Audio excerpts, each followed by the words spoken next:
या न्यूज बुलेटिनचे सहप्रायोजक आहेत गोकुळ.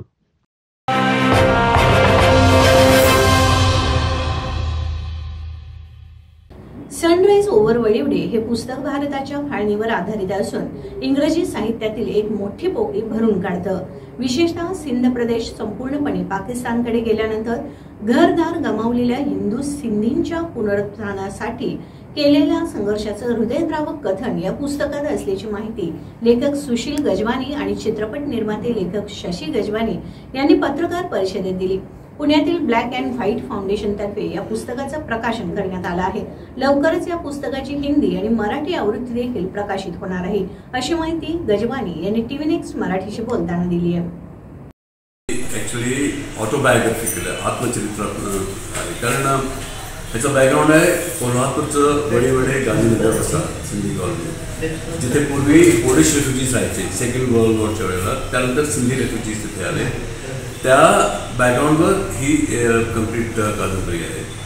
आणि बेसिक स्पिरिट सिंधी जे स्पिरिट आहे नेवसैता आहे, म्हणजे हाल अपेष्टा सहन करायचं, सगळं करायचं, पण कुठेही आपल्या हिमतीवर सगळं म्हणजे बिझनेस आणि आपला फॅमिली इस्टॅब्लिश करायचं, हे त्याच्या मागचं स्पिरिट आहे. ह्याच्यावर ही कादंबरी आहे. शशी,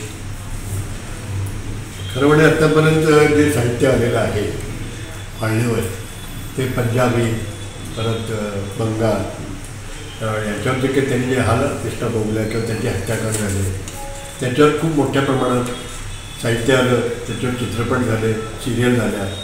एका सिंधी माणसानं त्या पंजाबी त्या विस्थापितांच्यावर त्यांनी तमस नावाची सिरियल आली, आठवत. पण त्यांनी सिंधी माणसावर की सिंधींचं जे काही रेखा किंवा दुखणं किंवा त्यांचं जे काय होतं कोंडमारा, आणि सगळ्यात जास्त कोंडमारा झाला तर सिंधी समाजात झाला. कसा झाला की बाकीच्यानं आपली स्वतःची भूमी होती ना, पंजाबी बोलणारे, पंजाबी संस्कृती, पंजाबी माती, या बेंगॉलमधले काही लोक, त्यांचं सगळं हे होतं.